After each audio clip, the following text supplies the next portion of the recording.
My name's Niall. Steve. It's Georgia. I am classified as a ceasefire baby. Oh wow. So the ceasefire in Northern Ireland after the Troubles happened in 1998, and I was born in 95. So when I was growing up, I didn't experience any violence really, any of the same violence that happened during the Troubles in Northern Ireland. But I grew up with the aftermath, and we both grew up with the aftermath. Niall's from Lurgan, which is very Catholic, would you say? For the most part. Mostly yeah, I would say that there's a lot of paramilitary, Catholic paramilitary still in Lurgan. Okay. And your experience? My experience, as Georgia said, growing up in Lurgan, it's a rural Northern Ireland, so Okay. Yeah. I never grew up in the city. And yeah, I suppose the only thing for me to really latch onto was youth work. Growing up in a rural setting. What was it like growing up for you guys? After the trouble, because we heard a lot. We've heard a lot come from London. That's what we used to hear on the news, about the troubles, and it's always on the news, always on the news, always on the news. Yeah, it was tough. Pardon? It was tough for Northern Ireland. We've been colonised for a long time by Britain. I think we're the first country that Britain colonised. Fact check that, but I'm pretty sure we're so close. Our borders. Yeah, fact check that. And so since that time that we were colonised, which is widely recognised as 800 years ago, we have been fighting for Irish freedom, or people in Northern Ireland and Ireland have been fighting for Irish freedom. So what happened in the 1920s was that Ireland was partitioned. The kind of mostly colonised area after the Ulster Plantation in the 6 counties in Northern Ireland were sectioned off after an agreement with the Irish government and the British government, and thus became Northern Ireland, and a border was created between a country that I don't want to be too political, but I mean a border between any country should never be created. There should, yeah. So since then, youth work, what Niall and I we work in, youth work aims to allow young people to recognise their own independence in thought. I think a lot of the time it recognises that we should move forward as a Northern Irish state. However, in my opinion, pure youth work would be that we free the mind of whoever we're working with, whatever that means, and then support that.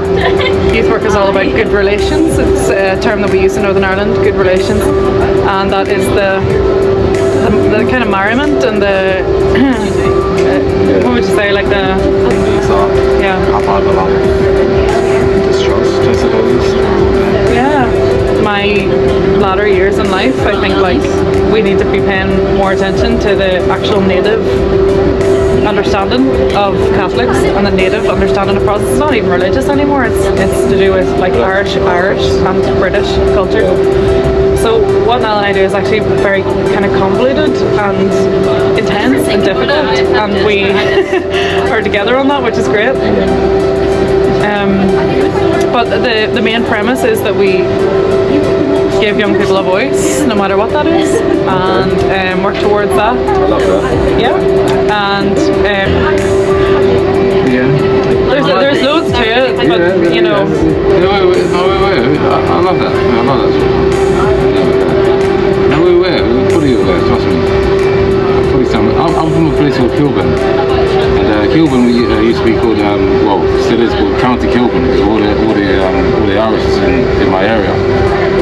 And basically they used to come out with pots, with donation pots to get money for the IRA. Right. Yeah, when I was a kid, so I'm very well. There you go. Yeah, seriously, look it up.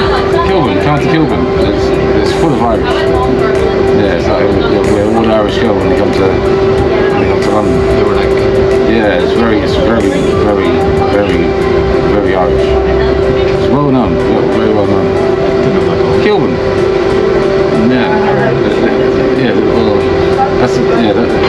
That's what they call it, County Kilburn. Oh, It's kind of like it's not really a joke thing, but it's a serious thing. Yeah. I mean, there are some more educated in Irish history than Niall and I, you know, and don't mind speaking for you, like, but that's the truth. Like, my dad's English and my mum's from Tyrone, so I grew up with a very neutral background. My name is Georgia Ram. My surname is German Jewish, and I can walk through any area with no problem. I have no religion, but that pigeonholes me in Northern Ireland because I don't have a religion, and you really should. You know, it's as a youth worker, you should have a religion. They say, what are you fighting for? What am I? Exactly. Sorry? You're more fighting for your rights and, you know, and for what's right. Yeah. Fighting for freedom. Whatever that means. What does that mean? I don't know. To me now, like, I'm in university doing a youth work degree, and to me, freedom means that Ireland is free, because then after that, we're all Irish people who are born in Irish soil, and we should be able to make our choice after that. You know, with no colonisation. Like, you know. And like, I will always be respectful to whatever British Irish culture that people grow up in. Like, that's what we're trained to be. Like, it's people, it's not. But what do you feel in your heart? Me? I'm a woman of the earth. I'm a woman of the earth. Yeah, but you're Irish. I'm a human. One of Ireland should be one island, yeah? That's what I think as well. Not because I think that that's right. I think that that's true. But for me, I think that, like, everyone chooses for themselves. Come on, that doesn't make sense. Well, that's part of youth work. You've been trained to believe that. No. Not at any point in my degree has any of my lecturers said you're a woman of the earth. I know that all islands should be one. That's what I think. Ireland should be whole, because any country should be whole. But for me, like, people should be able to choose. So it's not my decision. The English, yeah? The English Empire. It's an empire. Well, see the Commonwealth. You know what the Commonwealth is, yeah? That's basically, they basically changed the name to the Commonwealth. But that's still the empire. You get it? Yeah, that's what the empire is. But they prettied it up. They made it sound, you know.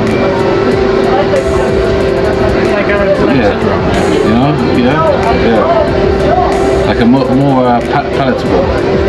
Yeah. If that makes sense. Yeah. So it doesn't sound as bad. Yeah, less of a hierarchy. But the Commonwealth is the empire. You know? Yeah. Trust me, that's what it is. Yeah. You're calling what it is. You're calling it what it is, and that's what it is. The countries that belong to the Commonwealth have, for a long time, belonged to the British Empire. Oh yeah. And you're right. Yeah. It's totally understandable. The English, they don't. They don't. They're powerful. Yeah, they don't. They don't give up. Yeah, they don't give up. They're so powerful. They think about history. Like 60 years. There's a statistic where humans can only really think about history or care about history about 60 years in the past, and before that, it's like ancient history. It's like we don't understand that. But history always changes. It always moves. And for us to say that like something can't work now means that we're like insulting the intelligence of the future, or insulting the intelligence of natural order. No, the reason why England will never give back Northern Ireland is because they can't have Ireland being like Ireland, like, you know, as one island, as a whole of Ireland, because that's a threat to like the English. You know what I mean? It's insecure. Yeah, they don't know what you're doing then. It's insecure. Because they've done a lot of bad things to Ireland, so they're thinking, oh, you lot might, you know, plot against them, or they need a grip in this country somehow. The English believe it. I just don't know. I just don't like. I know Irish people. Like, we're not gonna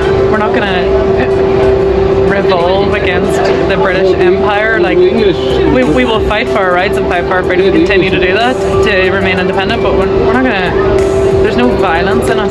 Yeah, French. Do you know what that means? Yeah.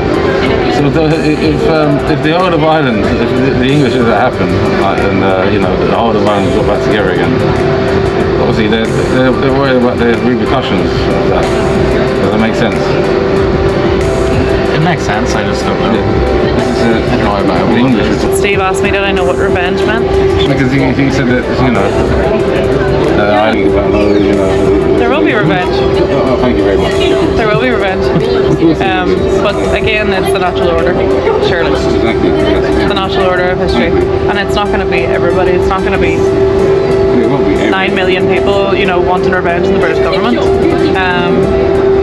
I can't speak for that, and I won't. The world that size of Ireland and the cause, so there'll be more of that.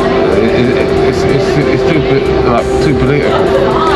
Fluffy. Like, You started it. If the English Prepare. then it's basically, and then it filters down to Palestine and Israel and you know what I mean. Then if we gave that back, what about Palestine? You know what I mean? Yeah, you get it. That's how far it goes. Obviously the English are wrong, we all know that. You know? We all know that. The English are terrible. Okay guys, this is where I'm wrapping it up. Thank you so much for watching from Northern Ireland, and God bless you all. Simple province life with Ate, you know, right here chopping the boko here still, guys. You can see she got her Philippine style, she got her relaxed back style. Juicy right guys, you know, it's really a good price, you know, so come here and get Marrakesh guys. The Square Market is beautiful guys.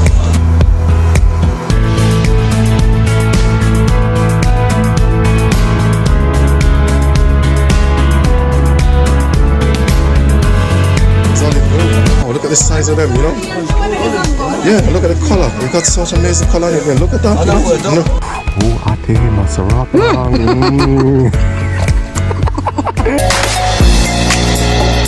Discover in the Philippines. This is a foreign American, 5 Filipinos. What a ham! Rocket's video is very nice. Yes, but a lot of people are crazy about me in Morocco. Man.